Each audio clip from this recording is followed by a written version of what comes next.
94편 17절에서 19절까지입니다. 다 같이 읽겠어요. 시작. 여호와께서 내게 도움이 되지 아니하셨다면 내 영혼이 벌써 침묵 속에 잠겼으리로다. 여호와여, 나의 말이 미끄러진다고 말할 때에 주의 인자하심이 나를 붙드셨사오며 내 속에 생각이 많을 때에 주의 미안이 내 영혼을 즐겁게 하시나이다. 아멘. 오늘 말씀의 18절에 보면 여호와여, 나의 말이 미끄러진다고 말할 때에 주의 인자하심이 나를 붙드셨사오며, 이 내용을 중심으로 나의 발이 미끄러진다고 말할 때에, 이러한 제목으로 함께 은혜를 나누기를 원합니다. 나의 발이 미끄러진다는 의미는 고통에 빠진다는 의미예요. 어려움에 처할 때, 공경에 빠질 때를 나의 발이 미끄러진다라고 이 시인은 기록하고 있어요. 이 시편 94편은 저자가 이상해요.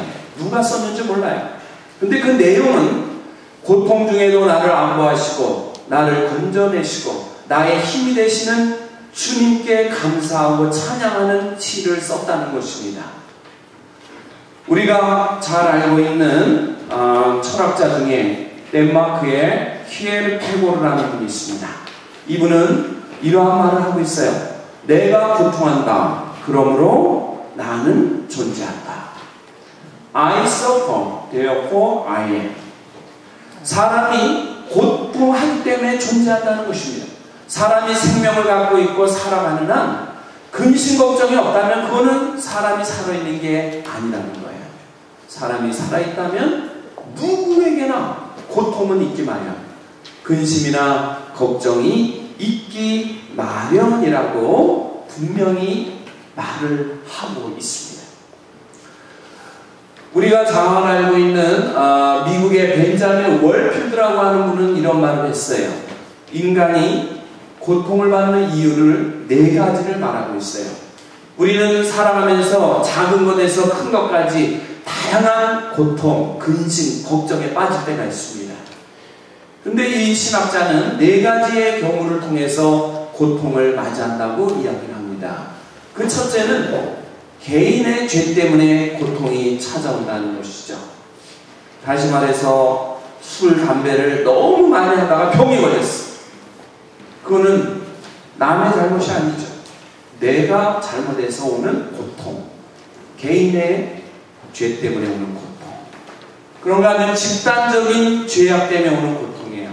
나는 아무 상관없는데 갑자기 전쟁이 일어나가지고 집단적으로 피해를 입고 살상을 당하는 경우, 이게 바로 뭐예요? 집단적인 죄악으로 오는 고통이죠. 실수로 말미암는 고통이에요.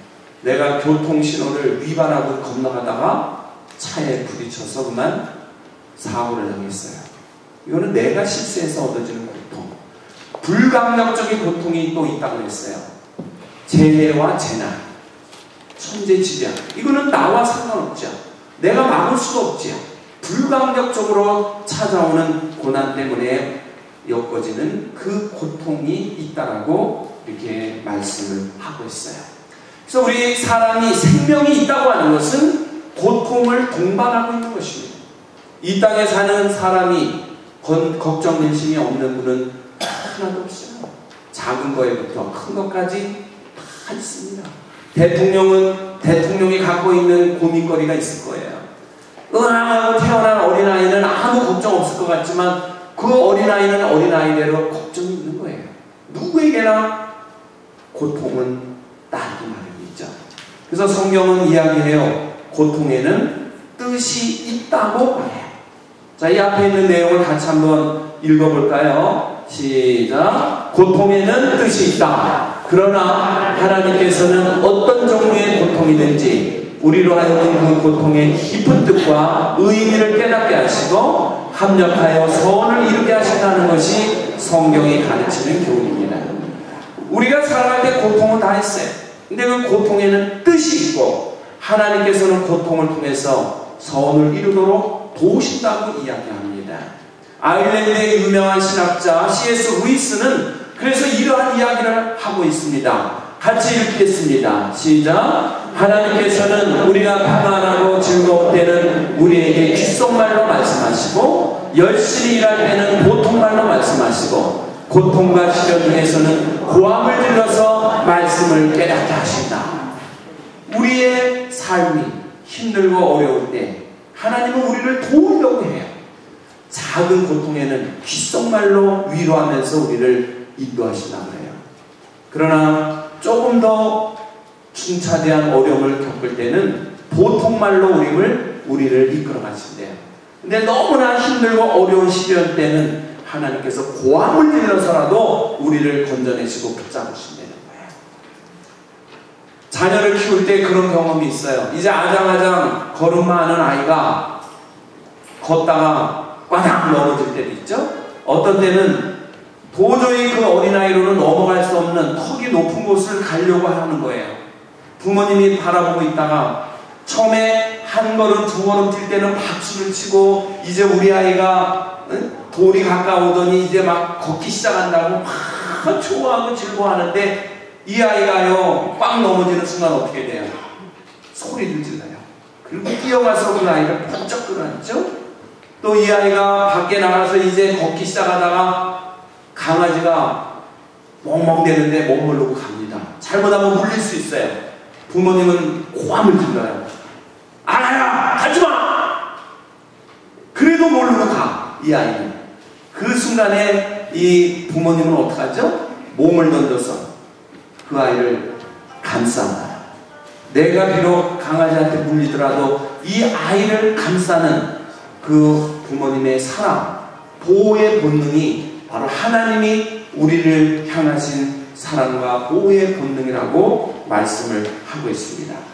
그렇기 때문에 우리는 고통이 오고 내 발이 미끄러져서 넘어지는 상황이 올 때 이것을 단순히 시련과 좌절로 받아들이는 것이 아니라 하나님이 주시는 뜻이 있다고 하는 것을 기억하고 거기서 영적인 각성을 일으킬 때 하나님께서는 내가 발이 미끄러진다고 할 때에도 나를 안전하게 도와준다고 약속을 하고 있습니다.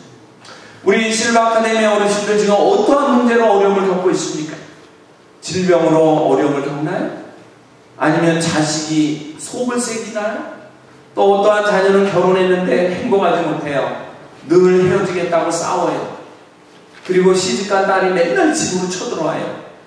또 달래서 내보내요. 얼마 가지 않아서 또 가정의 불화가 와서 그 자식의 근심과 고통을 내가 짊어져야 되는 부모님들도 계세요. 손주 때문에도 걱정하지요. 물질 때문에도 걱정해요. 많은 일로 염려합니다. 그 염려하는 순간마다 하나님의 음성을 들으십시오. 하나님이 귓속말로 말할 때가 있어요. 보통말로 말할 때가 있어요. 고함을 들러서 우리에게 말씀하실 때가 있습니다. 우리는 내가 미끄러져 넘어지는 순간을 좌절과 스스로 무너지는 절망으로 받아들이지 마세요. 반드시 나를 건지시는 분이 있다는 것을 믿고 끝까지 그 손을 놓지 마십시오. 가끔 우리는 어린아이들 손을 잡고 야외를 나가죠. 사람이 많은 이런 놀이공원에 가요. 어쩌다가 이 아이의 손을 놓치면 그 순간부터 어떻게 돼요?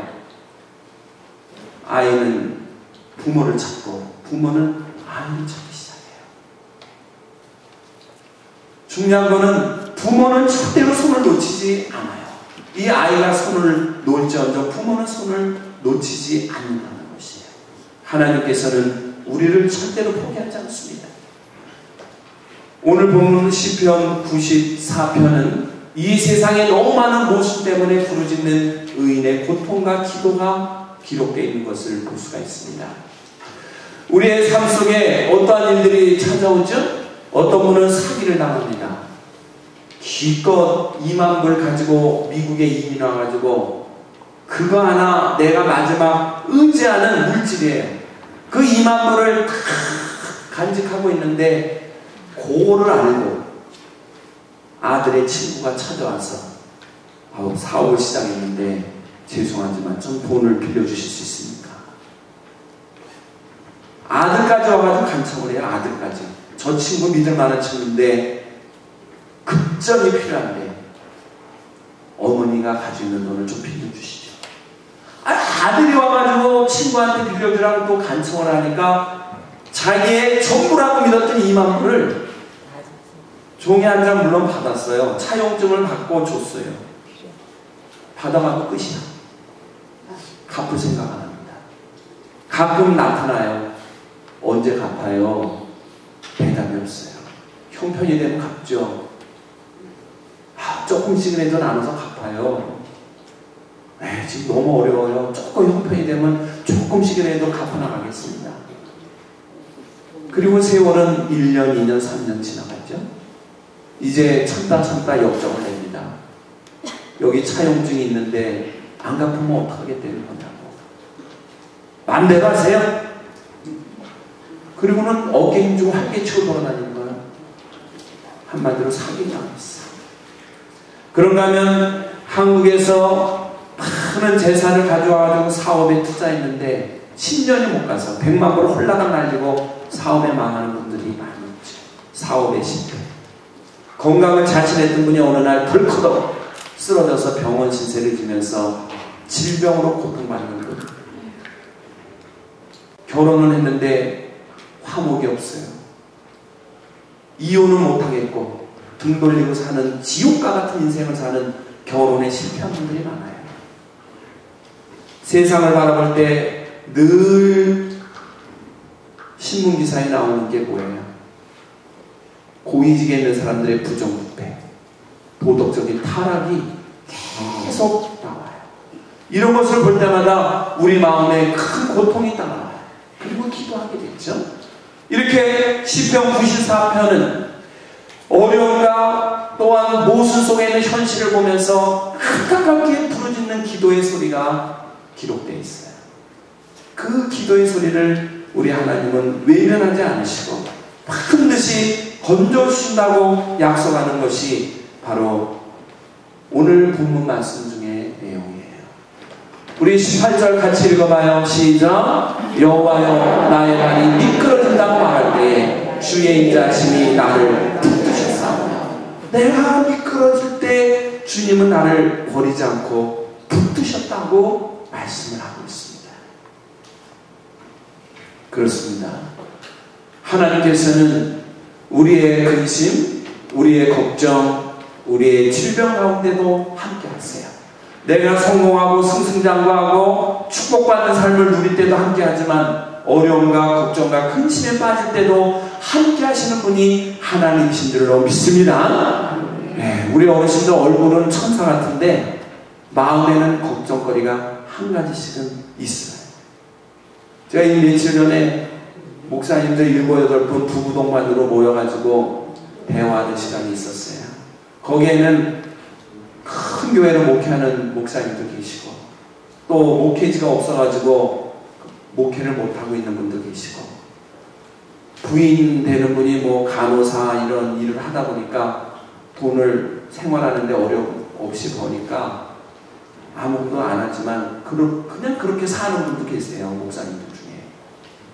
그런데 그분들 얘기를 나누다 보니까 전부 다 기도 제목이 있어요. 전부 다 걱정이 있어요. 모든 게 잘 되는데 자식이 공부를 안 해가지고 등 떠밀어서 대학 가라 그래도 죽어도 안 되는 거야. 나는 저기 가서 청소하고 그 빌딩 오르내리면서 쓰레기 걷는 거 하지 나 절대 대학 안 간다고. 미국까지 와가지고. 그러는 자식이 있는가 하면은 다 해놓은 밥 먹지를 또 않는데 아침 일찍 나가면서 어머니 오늘 아침 점심 저녁은 이거니까 꼭 챙겨 드세요 하고 출근하면서 저녁 9시에 와보면 어머니가 연세가 82세인데 그저 침대에서 누워서 굴러만 있지 밥 한 끼 안 먹고 아주 그냥 얼굴이 초췌해져가지고 하고 있는 또 어머니가 있대요. 그러니 그 자녀의 마음은 새벽같이 나갔다 왔는데 어머니는 아무것도 안 먹고 침대에서만 왔다 갔다 하고 나가는 데도 없고 그걸 보니까 얼마나 마음이 아파요. 한 명도 걱정이나 근심이 없는 분이 없어요. 그러나 중요한 거는 그분들이 하나님과 동행하고 하나님이 주시는 은혜 안에 거하기 때문에 이러한 걱정, 근심, 질병 가운데서도 자유함을 누리고 하나님이 주시는 때를 따라 도우시는 은혜 안에서 희망을 갖고 감사하면서 사는 줄로 믿습니다. 우리 어르신들 가운데 작은 걱정, 근심이 다 있어요. 중요한 거는 하나님을 놓치시면 안 돼. 끝까지 하나님을 붙잡으시오. 하나님은 우리를 버리지 않아요. 내가 하나님의 손을 놓지 하나님은 나를 포기하지 않아요. 하나님과 함께하는 순간에는 반드시 내 발이 미끄러지는 순간에 나를 건져 주실 줄로 믿습니다. 저는 이 어려움과 고통과 시련 속에서도 하나님과 동행했기 때문에 그의 삶이 아름답게 꽃피고 영적으로 승리했던 한 사람을 소개하기 원합니다. 그 사람은 우리가 잘 알고 있는 바로 강용우 박사의 인간 승리죠. 이 강용우 박사는 앞을 못 보는 시각장애인이었습니다. 그의 삶은 너무나도 험난했습니다. 그러면서 그는 우리가 오르지 못할 산은 없다는 책을 쓰고 있습니다. 내가 비록 시각장애가 있고 세상 사람들이 손가락질하고 외면하고 어디 가도 대우하지 않는 이 험한 세상을 살지만 하나님이 나와 함께 하시니까 오르지 못할 산이 없다. 나는 어떤 보물이도 정복할 수 있다고 하는 확신을 갖고 그의 삶을 살았다고 그는 고백합니다. 그의 부인되는 서근옥 씨는 이런 얘기를 합니다. 장애는 축복이었다고 얘기합니다. 만약에 내 남편 강용우 박사가 두 눈을 뜨고 똑똑한 머리로 살았다면 방탕길로 갈 수도 있고 그릇된 길로 갈 수도 있고 판단을 잘못해가지고 수렁에 빠질 수도 있었을 텐데 앞을 못 보는 장애가 있었기 때문에 내가 하나님의 은혜 안에서 인도하는 대로 따라와주는 선한 남편이었기에 장애는 축복이었다고 고백을 하고 있습니다. 강용우 박사는 말년에 췌장암 말기가 발견돼서 2달을 못 살고 세상을 떠났습니다. 그러나 그의 삶은 불꽃 같은 삶, 하나님과 동행하는 삶, 장애를 극복하고 하나님이 인도하는 대로 살려고 몸부려쳤던 삶, 영적으로 승리했던 삶을 누렸지요. 이 두 부부의 이야기는 이제는 아름다운 전설로 남아있습니다. 강용우 박사가 마지막 췌장암 말기로 사형 선고를 받고는 자기 아내에게 이런 편지를 남기고 죽음을 맞이했던 것을 봅니다. 당신을 처음 만난 게 벌써 50년 전입니다. 햇살보다 더 반짝반짝 빛나고 있던 예쁜 여대생 누나의 모습을 난 아직도 기억합니다. 손을 번쩍 들고 나를 바래다 주겠다고 나서던 당돌한 여대생. 당신은 하나님께서 나에게 보내주신 날개 없는 천사였습니다. 몇 날 며칠을 고민하다가 당신에게 내민 이름 석자 서은옥, 싸우려 반지 하나 끼워주지 못한 프로포즈, 그리고 반지 대신 내민 그 이름 석자를 너무 감사하게 받아주던 당신, 그런 당신과 부부의 인연으로 함께한 지도 벌써 40여 년이 되었습니다. 앞으로 함께할 날이 얼마 남지 않은 이 순간에 나의 가슴을 가득 채우는 것은 당신을 향한 감사함과 미안함입니다. 시각장애인과의 결혼이라는 쉽지 않은 결정을 내려준 당신이 고맙고, 이렇게 한결같은 마음으로 나와 항상 같은 것을 보면서 함께해준 당신이 고맙습니다. 나의 지팡이가 되어 나보다 항상 한 발짝 앞서서 걸어주었던 당신, 그런 당신에게 가장 고마웠던 때가 언제인지 아십니까?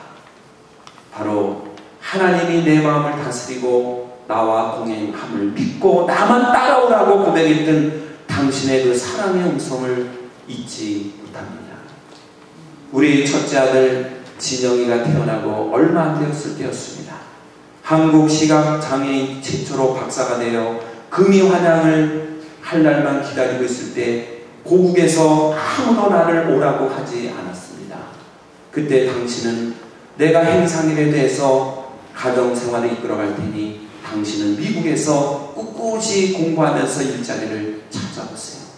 아무것도 걱정하지 마세요. 우리의 발이 미끄러져 수렁에 떨어진다 해도 우리 주님은 우리를 절대로 포기하지 않으세요. 여기까지 인도하신 주님을 의지하세요. 그리고 나만 믿고 따라오세요. 이렇게 나에게 용기를 줬던 사랑하는 당신, 이제 나는 당신 곁을 떠나기 앞서 고맙다는 말로 이 글을 남깁니다. 강영호 박사는 마지막 숨을 거두기 전 2달 전 아내에게 이런 글을 남겼어요. 비록 그의 인생은 험한 길이었어요. 마지막에 암투병이 쉽지 않았던 고난의 길이었죠. 그는 마지막에 15만 불이라고 하는 거금을 사회에다 헌금을 하고 조용히 하나님 나라로 갔습니다. 여러분, 강영호 박사의 인간 승리는 어디에서 올까요? 물론 좋은 아내를 만났기 때문이에요. 그러나 그 좋은 아내는 하나님을 잘 믿는 실실한 분이었어요. 하나님이 인도하는 대로 남편을 인도했어요. 앞 못 보는 남편의 지팡이가 됐어요. 앞길에 등불이 되어줬던 그 아내의 희생과 헌신이 인간 승리로 만들어낸 장벽을 넘는 훌륭한 삶을 우리에게 남기게 된 것을 볼 수가 있습니다. 그는 이야기합니다. 내 안에서 성공을 찾으라고 말합니다. 남에게 의지하지 말라. 남의 도움만을 받지 말라. 내 안에 함께 하시는 하나님과 동행한다면 내 안에 성공이 있다고 그는 얘기해요. 우리는 하나님으로 만족해야 될 줄로 믿습니다. 하나님이 나와 함께 한다는 그 사실이 축복이에요. 그 사실이 이미 성공이에요. 그 사실이 벌써 영적으로 승리하는 축복이에요. 이거를 우리는 깨닫지 못해요. 하나님이 나와 함께 한다는 사실은 잊어버리고 항상 우리는 다른 쪽에 눈을 돌려요. 조금 몸이 아프면 아들, 딸한테 전화 걸어요. 새벽 2시든 밤 10시든 이놈아, 엄마가 아파 빨리 와라. 이놈아 빨리 와라. 내가 지금 길을 잃고 방황한다. 전화통화 붙잖아요. 전화통화. 내 안에 하나님이 계시다는 것을 우리는 순간순간 잊어버려요. 강영호 박사는 얘기하지요. 내 안에서 성공을 찾으라는 거예요. 하나님께서 내 안에 있다고 존재한다고 믿는다면 그분이 주시는 은혜 안에서 용기를 갖고 그 안에 성공이 있고 축복이 있음을 믿고 나아가는 것이에요. 그들의 단란한 가족의 모습은 모든 이들에게 귀감이 되고 있어요. 두 아들 중에 첫째 아들은 아버지와 같이 앞을 못 보는 사람들의 눈을 뜨게 하겠다고 안과 의사가 돼요.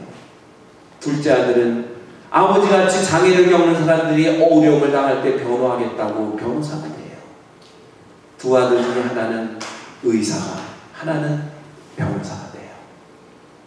첫째 아들은 안과 의사가 돼서 미국이 뽑은 100대 의사, 100명 의사의 이름에 올라가는 명의가 됐어요. 막내 아들은 변호사가 되어서 지금 백악관에 오바마 대통령 법률 특별 보좌관으로 들어갔어요.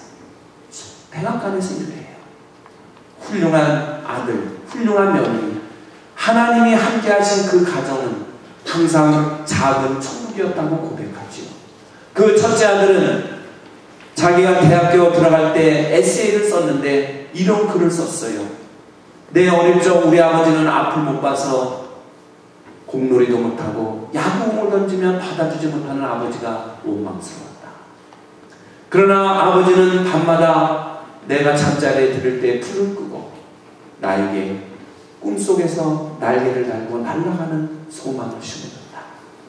아버지는 밤마다 나에게 귓속말로 이런 이야기를 했어요. 너는 오늘 밤에 꿈을 꿀 때 날개를 펴고 날아라.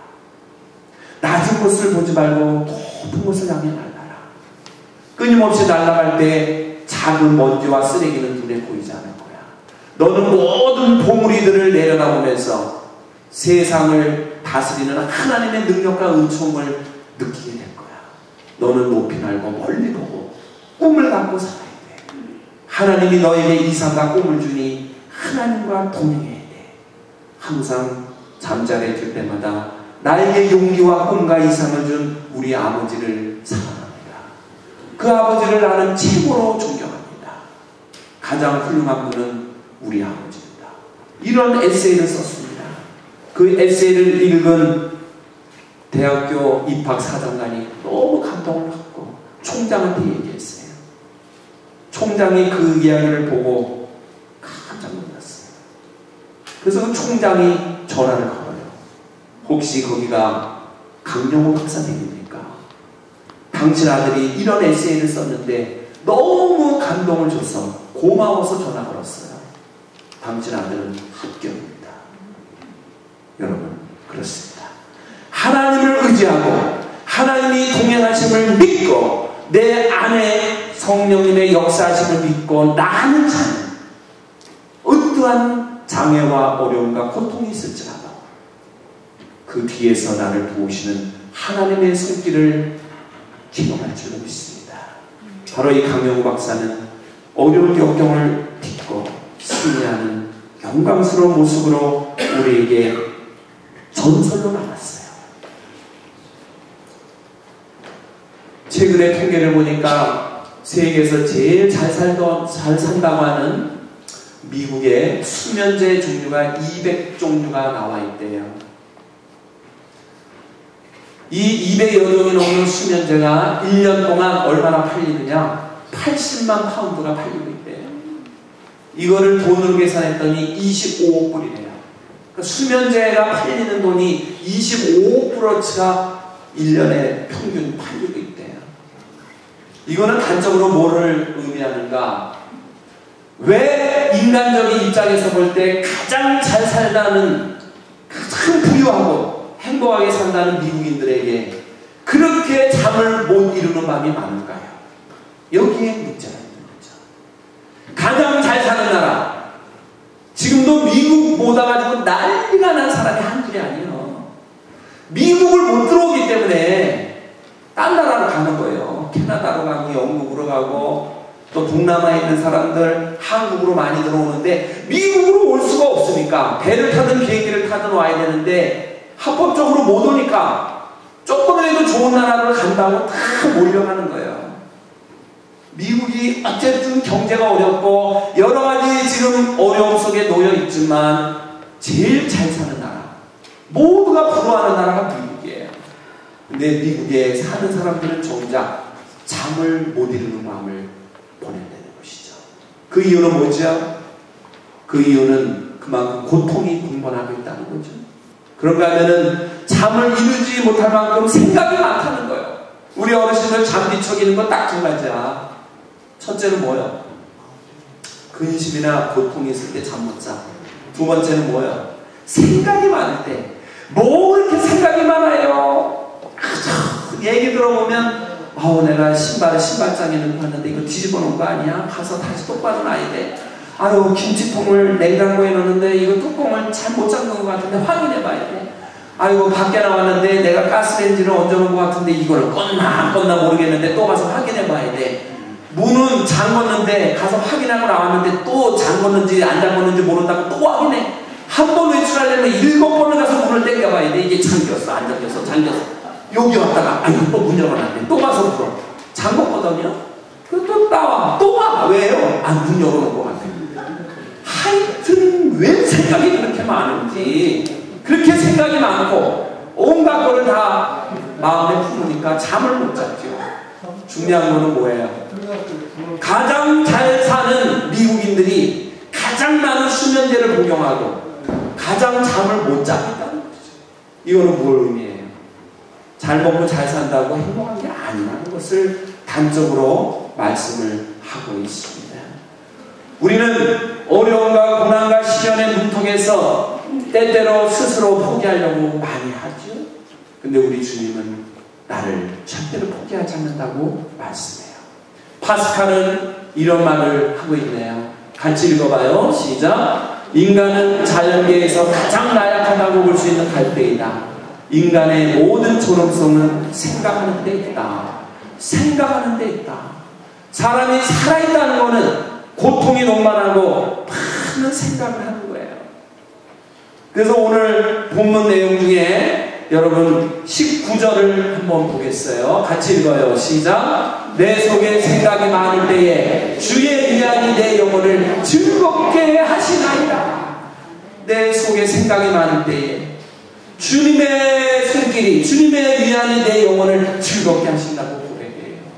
18절에서는 무엇을 얘기했죠? 나의 발이 미끄러진다고 말할 때에 주님께서 그 인자하심으로 나를 붙드신다고 얘기했죠. 19절에서는 무엇을 얘기해요? 내 머리에 생각이 많을 때 주님의 위안이 내 영혼을 즐겁게 하신다고 말해요. 그러면 어떤 생각을 할 때 내 영혼을 하나님이 즐겁게 하신다는 걸까요? 성경에 보니까 로마서 8장 13절로 14절에 보면 건전한 생각을 하라는 거예요. 희망적인 생각, 영의 생각을 하라는 거예요. 그때 그 생각 속에 하나님이 임재하셔서 그 영혼을 즐겁게 하신다고 했어요. 시편 27편 1절에 보니까 믿음으로 생각을 하라는 거예요. 모든 것을 보고 생각할 때는 믿음의 눈으로 보라는 거예요. 믿음의 눈. 우리 속담에 색안경을 끼지 말라고 그래요. 빨간색 안경을 끼고 보면 모든 게 어떻게 보여요? 모든 게 빨간색으로 보여요. 노란색 안경을 끼고 보면 모든 게 노란색으로 보여요. 까만색 안경을 끼면 어떻게 돼요? 모든 게 까맣게 보여요. 아무리 하얀 거를 갖다 놓고 양털같이 시다고 해도 까만 안경을 끼고 있는 한은 까맣게 보이는 거예요. 사람이 어떤 생각을 하느냐에 따라서 바라보는 눈이 달라져요. 바라보는 눈이 달라져요. 예? 어느 목사님이 호텔에 차 마시러 갔다가 나오는데 마침 그 교회 어느 한 여집사님이 거기 누구 만나러 갔다가 나오다가 로비에서 만났어. 그러다가 인사하면서 호텔 문을 나왔는데 지나가던 장로님이 그걸 봤어. 그러더니 그거를 어떻게 이야기할까요? 그분이 까만 안경을 끼고 봤으면 어떻게 봐요? 우리 목사님이 바람났나? 이제 이렇게 생각이 시작되는 거지. 까만 안경을 꼈다 보면. 그러나 깨끗한 안경을 꼈다면 어떨까요? 아이고 좋은 데서 차 마시고 나오시네. 즐거우시겠네. 이렇게 보겠죠? 그럼 이 생각이 어느 쪽으로 갔느냐에 따라 달라진다는 거예요. 믿음으로 생각을 하는 자는 모든 것을 어떻게 해요? 믿음으로 보기 때문에 하나님이 함께 하시면 다 쉽게 되겠네. 저렇게 밝은 모습은 하나님이 마음에 기쁨을 주시는구나. 모든 것이 믿음으로 보게 되는 거예요. 이 믿음으로 하는 생각을 많이 할 때 하나님께서 우리 영혼을 즐겁게 하신다고 이야기하는 거예요. 그런가 하면 건전한 생각은 기도로 열매를 맺는다고 합니다. 에베소서 3장 20절 이하에 보면 우리가 건전한 생각으로 기도할 때 하나님이 함께해서 그 열매를 맺게 해주신다는 거예요. 결혼한 지 15년 된 어느 아내의 고백이에요.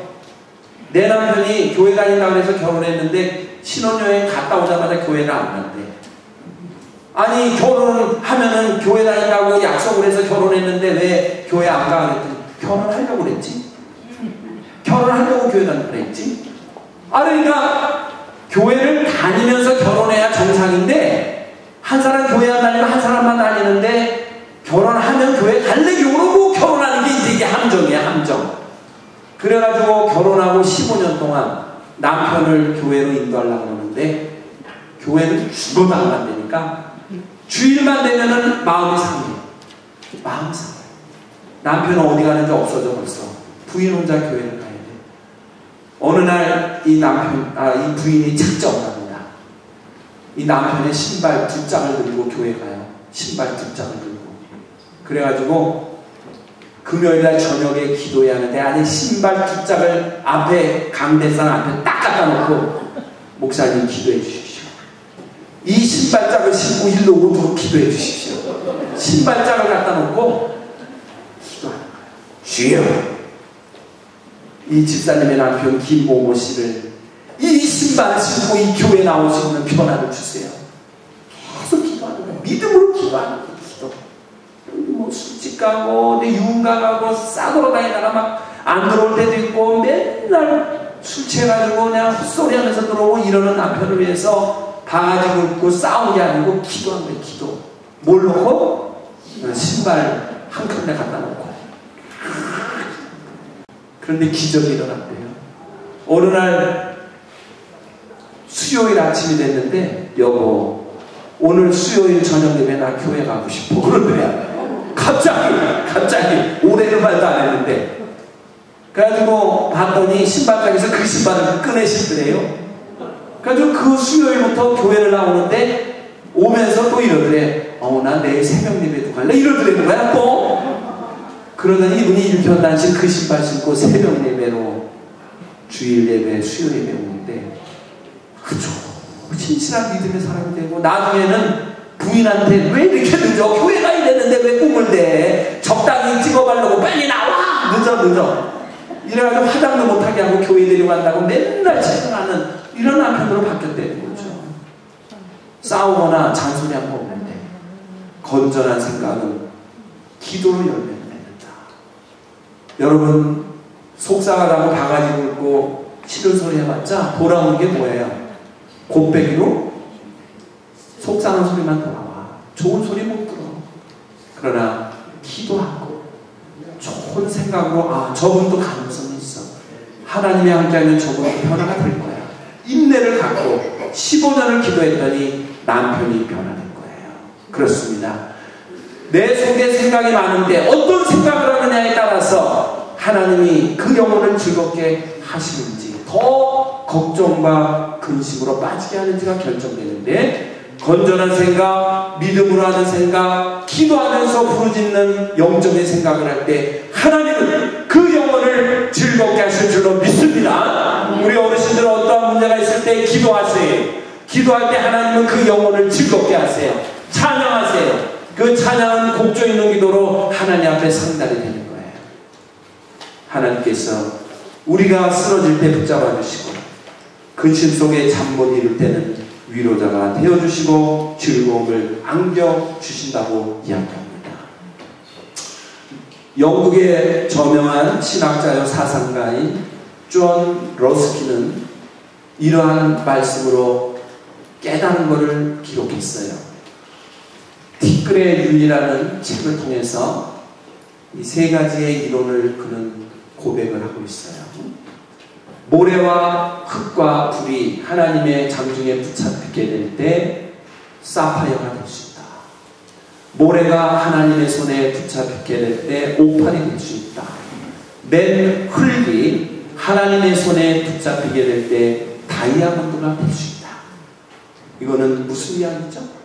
흙으로 빚어진 인간, 다시 한 줌의 흙으로 돌아가는 인간, 휙 불면 날아갈 것 같은 아무 쓸모없는 티끌과 같은 흙먼지 같은 존재인 우리 인간을 하나님께서 잡으셔서 다듬으시면 뭘로 변화시킨다?